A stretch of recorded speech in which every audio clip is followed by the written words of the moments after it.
Good morning student. कैसे हैं आप? फाइन।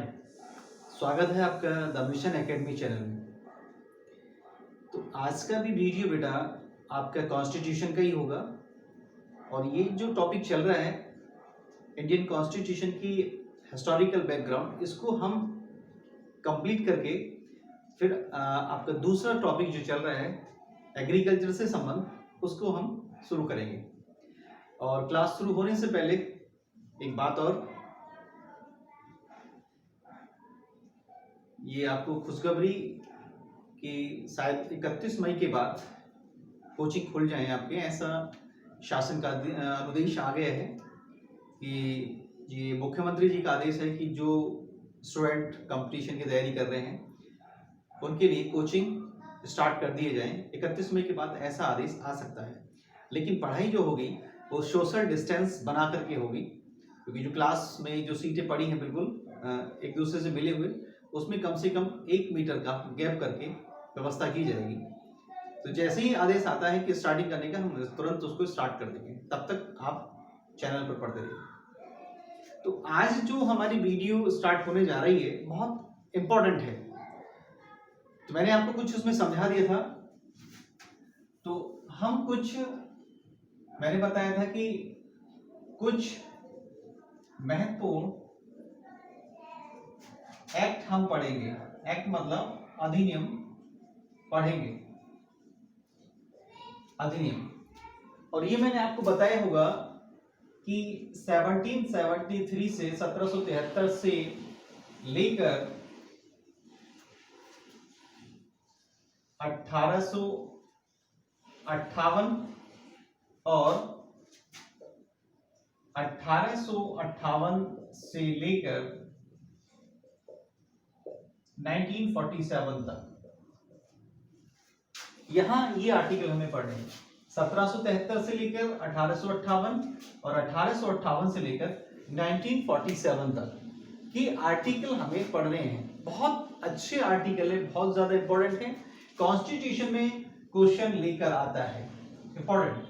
कॉन्स्टिट्यूशन हो या अन्य कोई एग्जाम हो, आपका जितने भी पुलिस का है, यूपीपी, डीपी, यूपीएसआई, जितने भी आपके एग्जाम होते हैं, तो यहां से मोस्टली क्वेश्चन पूछा जाता है। तो हम इस पर चर्चा करेंगे।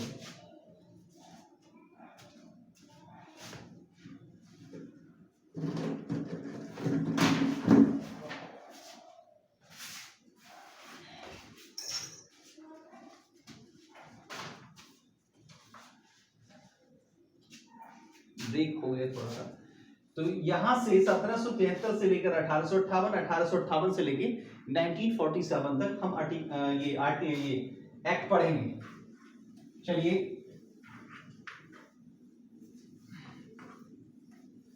तो ध्यान रखना, 1773 से लेकर 1858 तक के महत्वपूर्ण एक्ट, 1773 से लेकर 1858 के महत्वपूर्ण एक्ट, पहले हम इसको पढ़ेंगे, फिर हम 1858 से 1947 तक पढ़ेंगे। देखिए ध्यान रखना, पहले हम एक बार एक्ट को एक बार ढंग से पढ़ लें, फिर उसका एक्सप्लेनेशन हम करेंगे। तो पहला है 1773 का एक्ट। एक्ट मतलब अधिनियम। तो ध्यान रखना, क्वेश्चन यहां से किस तरह से पूछे जाते हैं। अब मैंने आपको ये लिख दिया 1773 का अधिनियम। अब आपसे पूछ लेगा, 4 अधिनियम दे देगा और पूछ लेगा कि निम्न में से कौन सा अधिनियम रेगुलेटिंग एक्ट कहलाता है। ठीक, तो इस अधिनियम को कहते हैं रेगुलेटिंग अधिनियम, रेगुलेटिंग अधिनियम। ठीक, तो 1773 का अधिनियम क्या कहलाता है? रेगुलेटिंग अधिनियम। दूसरा 1784 का एक्ट, 1784 का एक्ट। तो क्वेश्चन पूछ लेगा स्टूडेंट कि 1784 का एक्ट किस नाम से जाना जाता है? तो इसको बोलते हैं Pitt's India acts. Fits India अधिनियम, फिट्स इंडिया अधिनियम। फिर दोनों ही अधिनियम इंपॉर्टेंट हैं, एग्जाम में पूछता रहता है। एक बार समझने के बाद फिर हम इसका एक्सप्लेनेशन करेंगे। तो तीसरा पूछता है आपसे 1833 का एक्ट, 1833 का एक्ट। तो 1833 के एक्ट को हम कहते हैं चार्टर अधिनियम, चार्टर अधिनियम फर्स्ट, चार्टर अधिनियम फर्स्ट। तो चार्टर अधिनियम फर्स्ट हम किसको बोलते हैं? 1833 के एक्ट को। फिर नेक्स्ट चौथा 1853 का एक्ट। तो 1853 का एक्ट कहलाता है चार्टर अधिनियम सेकंड, 1800 यानी कि चार्टर अधिनियम सेकंड। तो 1853 का एक्ट कहलाता है चार्टर अधिनियम सेकंड। ठीक, अब यहां पर नेक्स्ट शुरू होता है आपका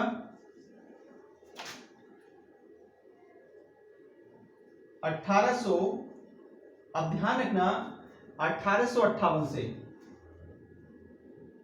ये कंप्लीट हो गया आपके यहां पर, जो 1773 से 1858 तक के थे, तो इसको बोलेंगे 1858 का, 1858 का एक्ट, 1858 का एक्ट। तो 1858 का एक्ट वेरी इंपॉर्टेंट है, बहुत ज्यादा क्वेश्चन आता है एग्जाम में, बहुत ज्यादा। तो 1858 का एक्ट कहते हैं ताज अधिनियम, ताज अधिनियम, ताज अधिनियम।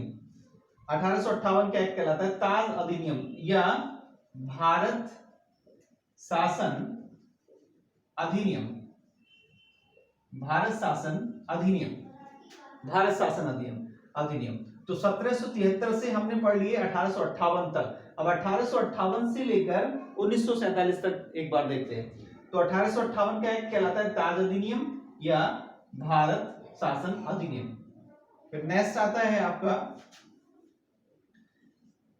1861, 1892, 1909। 1861 का अधिनियम, 1892 का अधिनियम और 1909 का अधिनियम। तो इन तीनों को हम बोलते हैं भारत परिषद अधिनियम, भारत परिषद अधिनियम, भारत परिषद अधिनियम। तो 1861 का एक्ट, 1892 का एक्ट, 1909 का एक्ट कहलाता है भारत परिषद अधिनियम। मोस्ट इंपोर्टेंट है, इसको समझ लेना एक बार। फिर नेक्स्ट आता है आपका 1919 का एक्ट। तो 1919 का एक्ट भी कहलाता है भारत शासन अधिनियम, भारत शासन अधिनियम। बहुत ही ज्यादा इंपॉर्टेंट अधिनियम है ये, बहुत ज्यादा इंपॉर्टेंट। इसकी इनकी हम एक्सप्लेनेशन इसके बाद पढ़ेंगे, पहले एक बार ये नाम आप याद कर लीजिए। नेक्स्ट है 1935 का एक्ट। तो 1935 का एक्ट भी कहलाता है भारत शासन अधिनियम। कुछ अधिनियम ऊपर थे भारत शासन अधिनियम के, लेकिन 1919 और 1935 का एक्ट भी मोस्ट इंपोर्टेंट है, पूरा डिटेल पढ़ेंगे। 1935 का अधिनियम बहुत ज्यादा आपको एग्जाम में आता रहता है। ठीक, यहां तक आपका हो गया, ऊपर से मैं रफ कर रहा हूं। फिर है आपका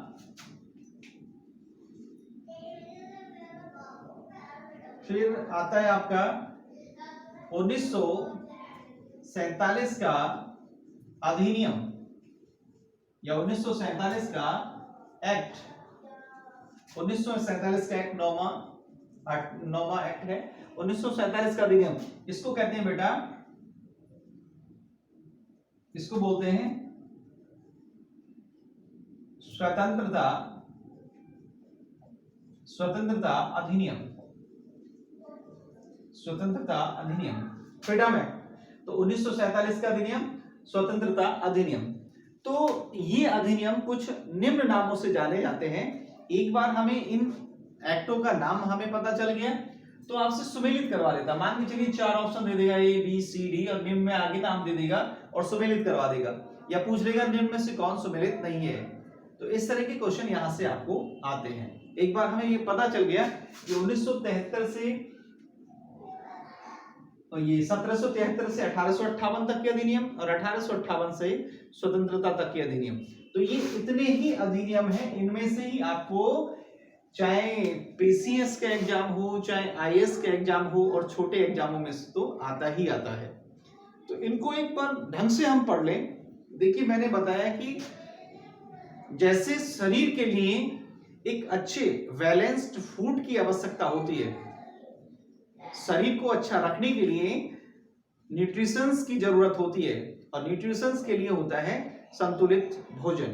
तो ऐसे ही हमें अच्छे से एग्जाम में मार्क्स लाने के लिए अच्छे मैटर की जरूरत होती है, और उस मैटर को आप अच्छे से याद कर लो, ये आपके लिए सबसे इंपॉर्टेंट है। चलिए आगे, अब हम इन अधिनियमों का, जितने भी अधिनियम हैं, इनका हम एक एक को लेकर के डिटेल करना शुरू करते हैं। चलिए,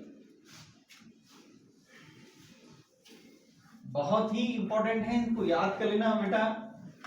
कोचिंग आपके खुलने वाले हैं, और बस एक बार कोचिंग खुल जाए सही से, बहुत आराम कर लिया स्टूडेंट ने, आपने बहुत आराम मिल चुका है आपको। अब आगे बहुत अच्छे से पढ़ना है, तो एक एक अधिनियम को पढ़ेंगे हम।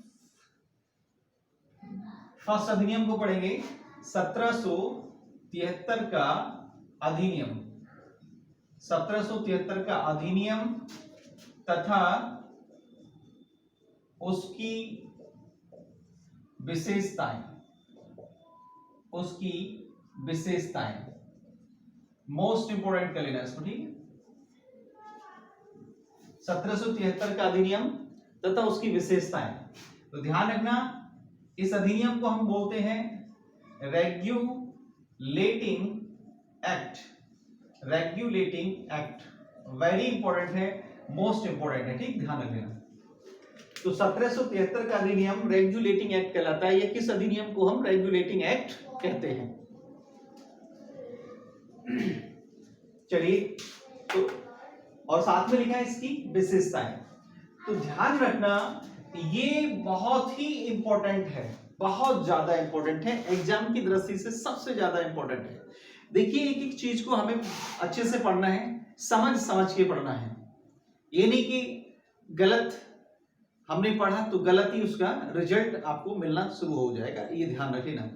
तो हमें अच्छे से पढ़ना है और एक एक चीज को समझ के पढ़ना है, कोई जल्दबाजी बिल्कुल भी नहीं है।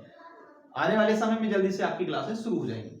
तो ध्यान रखना, मैंने आपको पढ़ाया था, एक नाम आया था लॉर्ड क्लाइव।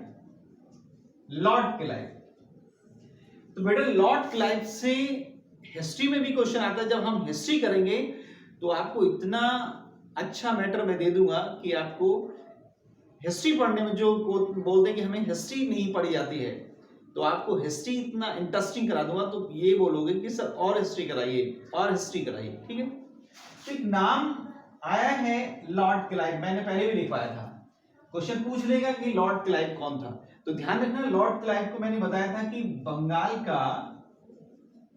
का प्रथम गवर्नर बना था। ये बंगाल का प्रथम गवर्नर बना था, ठीक। अभी पॉलिटिकल हम पढ़ रहे हैं इसको, पॉलिटी कॉन्स्टिट्यूशन में इसको पढ़ रहे हैं, कॉन्स्टिट्यूशन के हिसाब से पढ़ रहे हैं, लेकिन जब हिस्ट्री के हिसाब से पढ़ेंगे तो पूरा डिटेल करेंगे। तो लॉर्ड क्लाइव, तो क्वेश्चन आता है कि बंगाल का प्रथम गवर्नर कौन था। अब बहुत स्टूडेंट गवर्नर कौन था, गवर्नर जनरल कौन था, वायसराय कौन था, इसमें ही बड़े कंफ्यूज हो जाते हैं। तो ध्यान रखना गवर्नर एक ब्रिटिश पोस्ट है, ब्रिटेन में निर्मित एक पद है, और यही पद इन्होंने भारत में भी लागू कर दिया है, ठीक, ध्यान रखना। एक प्रशासनिक अधिकारी होता था जिस क्षेत्र में इसको नियुक्त किया जाता था। सॉरी, पावर, मेन पावर इसी के हाथों में होती थी। जैसे कि मान के चलना कि आज के समय का डीएम उस समय का गवर्नर, राइट।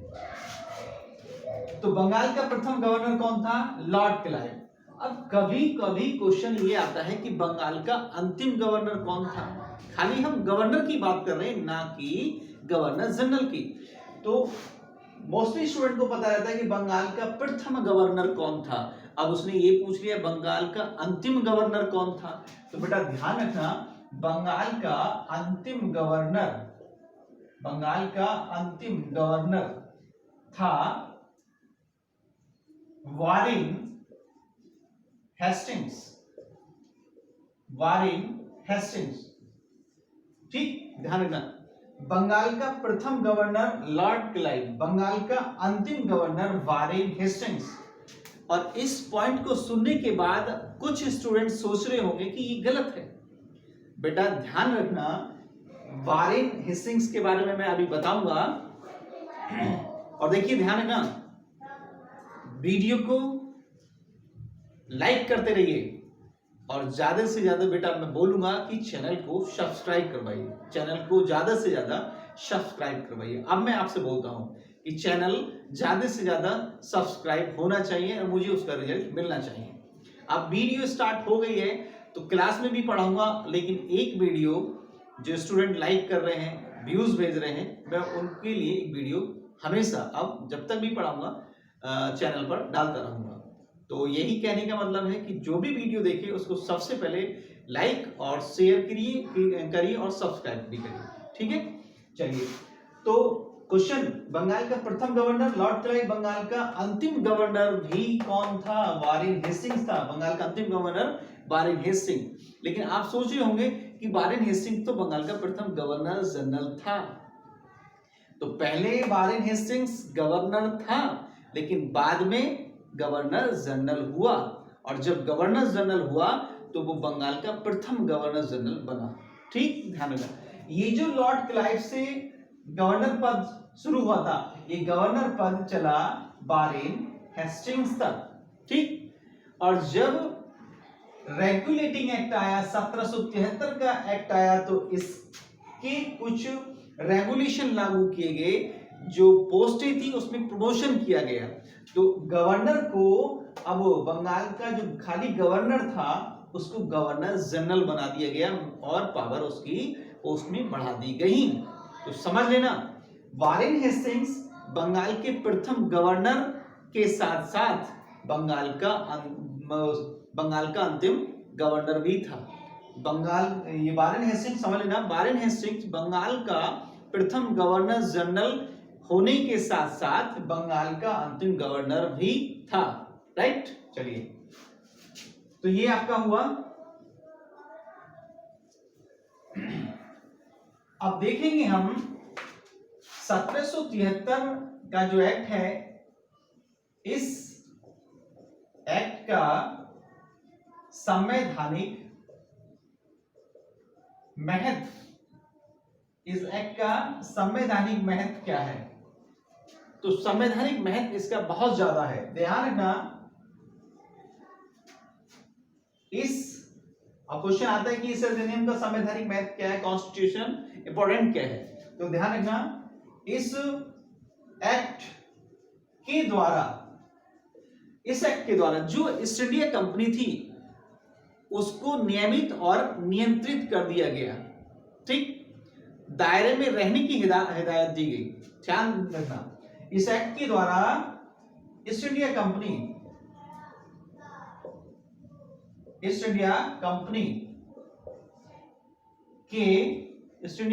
के कार्यों को नियमित व नियंत्रित कर दिया गया। ठीक, ये संवैधानिक महत्व है इसका। इस एक्ट के द्वारा ईस्ट इंडिया कंपनी के कार्यों को नियमित और नियंत्रित बना दिया गया। किस एक्ट के द्वारा? इस एक्ट के द्वारा। दूसरा पूछ लेगा, इस एक्ट के द्वारा कंपनी के प्रशासनिक व राजनीतिक अधिकारों, इस एक्ट के द्वारा कंपनी के प्रशासनिक व राजनीतिक अधिकारों को निर्देशित किया गया। कंपनी के जो कुछ प्रशासनिक अधिकार थे, कुछ राजनीतिक अधिकार थे, उसको पहली बार यहां पर निर्देशित किया गया। ठीक। तीसरा आता है इसमें, इस एक्ट के द्वारा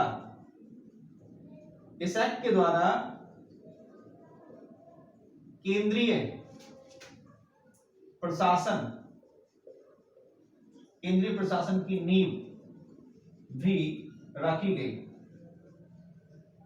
तो ये इसके 3 पॉइंट जो है ये संवैधानिक महत्व बताते हैं रेगुलेटिंग एक्ट का। ध्यान रखना, रेगुलेटिंग एक्ट का संवैधानिक महत्व आते हैं क्वेश्चन। अब ये क्वेश्चन आपका जो है ये पीसीएस और आईएएस लेवल का है या आरओ लेवल का है। आईएएस में भी पूछ लेता है, पीसीएस में भी पूछ लेता है, समीक्षा अधिकारी में भी पूछ लेता है। ठीक है, ध्यान रखना, पीसीएस का एग्जाम निकालना बड़ा आसान है, ये मैं बोल रहा हूं, ध्यान रख लेना। एक बार ढंग से पढ़ लो और पीसीएस का प्री एग्जाम निकालो, उसके बाद मेंस की तैयारी करो जबरदस्त होकर। ठीक, तो पीसीएस का एग्जाम निकालना, अभी जो एक स्टूडेंट था मेरा प्रदीप, उस स्टूडेंट का पीसीएस प्री एग्जाम क्लियर हो रहा है। उसने लगकर 2 साल तैयारी की और उसने पीसीएस का एग्जाम क्लियर किया है, प्री एग्जाम उसका निकल रहा है, क्योंकि उसका जो नंबरिंग है वो उससे प्री एग्जाम क्वालिफाई से अच्छे ज्यादा हो रहे हैं। जो स्टूडेंट जानते होंगे, प्रदीप लड़का स्टूडेंट। ठीक, तो अब क्वेश्चन क्या पूछेगा पीसीएस एग्जाम में? चौथा पॉइंट बना के दे देगा कि 1773 के रेगुलेटिंग एक्ट का संवैधानिक महत्व कौन सा नहीं है निम्न में से। ठीक, चलिए ये संवैधानिक महत्व हो गया।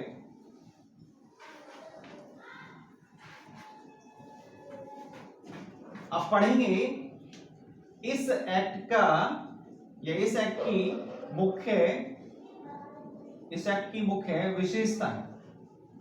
इस एक्ट की मुख्य विशेषताएं देखिए, ध्यान रखना, ये आपके यूपीपी, यूपीएसआई, रेलवे, ना जाने कितने एग्जामों में क्वेश्चन आता है इसकी विशेषताएं। तो इस अधिनियम की जो विशेषताएं हैं वो बहुत ही इंपॉर्टेंट है, बहुत इंपॉर्टेंट है। जितनी भी इसकी विशेषताओं की तारीफ की जाए एग्जाम के हिसाब से वो कम है, बहुत ज्यादा आता है। तो आज हम इसकी विशेषताएं पढ़ेंगे इस अधिनियम की। चलिए कुछ विशेषताएं हैं, पहले विशेषता देखिए, उसके बाद हम डिटेल करेंगे। तो ध्यान रखना, इस एक्ट के द्वारा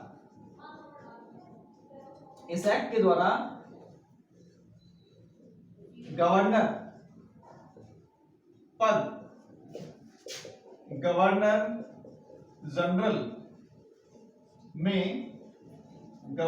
में परिवर्तित हुआ। मोस्ट इंपोर्टेंट करना पहला पॉइंट, किस अधिनियम के द्वारा बंगाल के गवर्नर को बंगाल का गवर्नर जनरल बना दिया गया? इस एक्ट के द्वारा। किस एक्ट के द्वारा बंगाल के गवर्नर को बंगाल का गवर्नर जनरल बना दिया गया?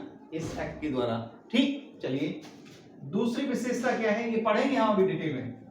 इस एक्ट के द्वारा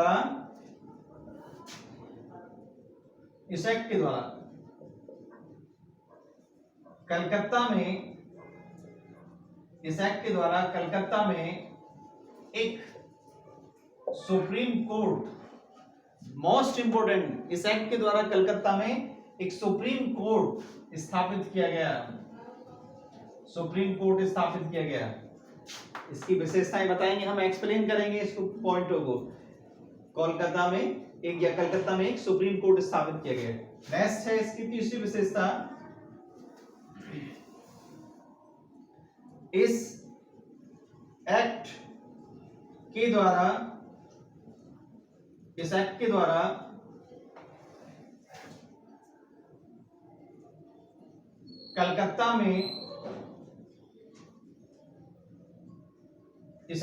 कलकत्ता को राजधानी का दर्जा भी मिला, राजधानी का दर्जा भी मिला। ये भी क्वेश्चन आपसे बहुत ज्यादा पूछा जाता है। ये पॉइंट हुआ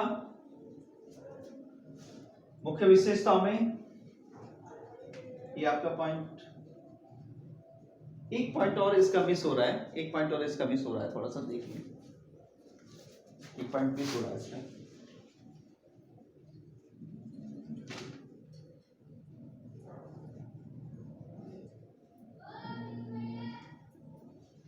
एक पॉइंट और लिख लेना, कभी कभी पूछ लेता है पीसीएस एग्जाम में। चौथा पॉइंट है इसका, इस एक्ट के द्वारा, इस एक्ट के द्वारा भारतीयों को निजी व्यापार करने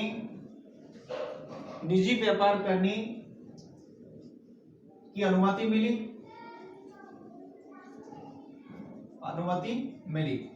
और भारतीयों से दिखाई दे रहा होगा, भारतीयों से रिश्वत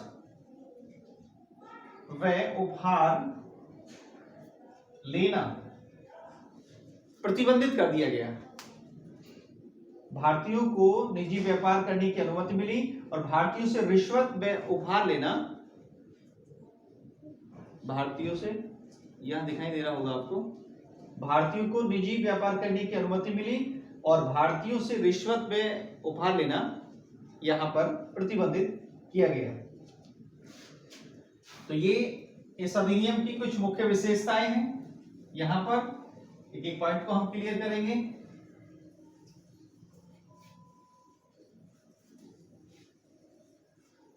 तो ये क्वेश्चन बहुत ज्यादा आपको एग्जामिनर पूछता रहता है। तो अब जो पहली विशेषता थी इस अधिनियम की जो मैंने पहली विशेषता आपको लिखवाई थी, पहली विशेषता कि इस अधिनियम के द्वारा बंगाल का गवर्नर क्या बन गया था? Governor general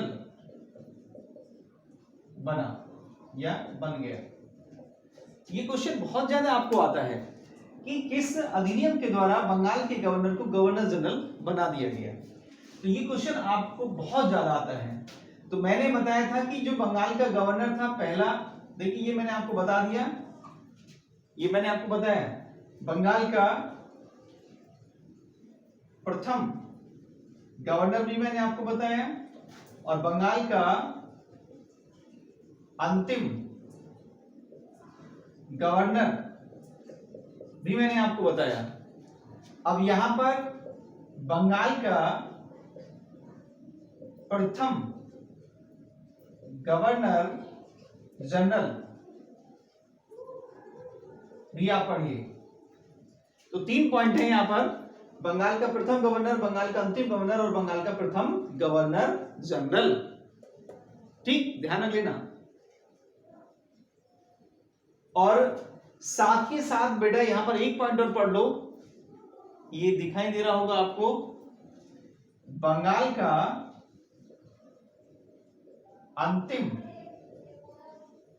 governor general. ठीक, दिखाई दे रहा नहीं? बंगाल का नहीं दिखाएगा, यहां लिख देता हूं, बंगाल का अंतिम गवर्नर जनरल। देखिए बहुत समझने वाला पॉइंट है, इसमें 4 क्वेश्चन है, समझने वाला बहुत ज्यादा क्वेश्चन है। और ये चौथा क्वेश्चन पूछ लेगा, बंगाल का प्रथम गवर्नर, बंगाल का अंतिम गवर्नर, बंगाल का प्रथम गवर्नर जनरल, बंगाल का अंतिम गवर्नर जनरल, बंगाल का प्रथम गवर्नर जनरल और बंगाल का अंतिम गवर्नर जनरल। तो इसमें आपके 4 क्वेश्चन हैं, हिस्ट्री से संबंधित है लेकिन संविधान है ये आपका। संविधान अगर एक में याद कर लो, हिस्ट्री का भी याद और संविधान का भी याद हो जाएगा। तो बंगाल का प्रथम गवर्नर की बात करें तो कौन? लॉर्ड क्लाइव था, मैंने अभी पीछे बताया था, lord Clive. Lord Clive. Bengal का अंतिम गवर्नर की बात करें तो कौन? Warren Hastings. वारेन हेस्टिंग्स लिख लेना, छोटा हो गया है थोड़ा। वारेन हेस्टिंग्स बंगाल का अंतिम गवर्नर, वारेन हेस्टिंग्स। और हम बंगाल का प्रथम गवर्नर जनरल की बात करें तो बंगाल का प्रथम गवर्नर जनरल भी कौन? Warren Hastings. राइट, ध्यान रखना, समझ में आ रहा ना? बंगाल का प्रथम गवर्नर लॉर्ड क्लाइव हो गया, बंगाल का अंतिम गवर्नर वारेन हेस्टिंग्स। अब बंगाल का प्रथम गवर्नर जनरल, तो बंगाल का प्रथम गवर्नर जनरल भी कौन बना था? Warren Hastings. ठीक, ध्यान रख लेना, वारेन हेस्टिंग्स। अब बंगाल का आपसे अंतिम गवर्नर जनरल पूछ ले आगे की बात, तो बंगाल का अंतिम गवर्नर जनरल है, पढ़ लेना यहां पर, Lord William Bentinck. Lord William Bentinck. Lord William Bentinck. तो बंगाल का अंतिम गवर्नर जनरल कौन था? Lord William Bentinck. ठीक, अब ध्यान रखना, आगे इसी में हमारा कंप्लीट होगा ये। लॉर्ड विलियम बेंटिक ही जो एक्ट लिखवाया मैंने आपको, चार्टर एक्ट, जो 1833 का चार्टर एक्ट पढ़ोगे तो 1833 के चार्टर एक्ट ने बंगाल के अंतिम गवर्नर जनरल को यानी कि लॉर्ड विलियम बेंटिक को भारत का प्रथम गवर्नर जनरल बनाया था। तो भारत का प्रथम गवर्नर जनरल कौन था? Lord William Bentinck. और बंगाल का अंतिम गवर्नर जनरल भी कौन था? Lord William Bentinck. तो कौन बंगाल का अंतिम गवर्नर जनरल, भारत का प्रथम गवर्नर जनरल बना? Lord William Bentinck. नहीं समझ में आए तो वीडियो को बार बार देखना, एक भी पॉइंट यहाँ पर आपका गलत नहीं है। ठीक, ध्यान रख लेना, अगर गलत पढ़ रखा हो तो यहाँ से बिल्कुल सही कर लेना। ये 100% नहीं, 110% बिल्कुल यहाँ पर ठीक पढ़ रहे हो आप। किसी किताब में गलत हो उसको सही कर लेना। ये कंफ्यूज मत होना कि आप सोचो कि वारेन हेस्टिंग्स तो बंगाल का प्रथम गवर्नर जनरल था। भाई, वारेन हेस्टिंग्स बंगाल का प्रथम गवर्नर जनरल बनने से पहले बंगाल का वो अंतिम गवर्नर था, और बंगाल का प्रथम गवर्नर हमने पढ़ लिया। तो ये वीडियो मैं यहीं पर ब्रेक कर रहा हूं क्योंकि आधे घंटे से ज्यादा की वीडियो हो चुकी है, फिर फोन हैंग होगा, फिर दिक्कत प्रॉब्लम होगी। तो अभी इसकी पहली विशेषता पढ़ी, हम दूसरी विशेषता पढ़ेंगे, फिर तीसरी, फिर चौथी। ये नहीं कि भागम भाग होगा। तो अच्छा पढ़िए, सही पढ़िए, फायदा देगा, एग्जाम में फायदा देगा आपको। ठीक, ध्यान रखिएगा। तो मेहनत करते रहो। यहाँ पर अगर फेस टू फेस बात होती तो और अच्छा आपको पढ़ने को मिलता, लेकिन कोई दिखाई नहीं देता। लेकिन जो भी है, कोई मैंने कहा है आपसे कोई बात पूछनी है तो बेटा मैसेज करिए मेरे व्हाट्सएप नंबर पर जो चल रहा है कोचिंग का। ठीक, 490 वाला जो लास्ट में है, और जो कोचिंग का एक और नंबर था वो भी मेरे पास ही है इस समय। तो दोनों नंबरों पर आप व्हाट्सएप पे कोई भी इंफॉर्मेशन पूछते हो। और एक कोचिंग खुलने के बाद जब सब स्टूडेंट आएंगे तो ध्यान रखना, मैं एक ऐसी प्लानिंग बनाने जा रहा हूं कि जो बच्चा कोचिंग पर आएगा वो अब नौकरी लेकर जाएगा। मैं ऐसी ही प्लानिंग से हूं। अब जिसको पढ़ना होगा वो मेरे रूल एंड रेगुलेशन का पालन करेगा तो नौकरी लेगा। मैं बदलने की कोशिश करूंगा आपके नसीब की, और इस नसीब को मैं बदलने की कोशिश करूंगा आपके हार्डवर्क के साथ। ठीक है, तो ठीक है, तब तक के लिए ब्रेक। जय हिंद, जय Bharat. Okay, thank you so much.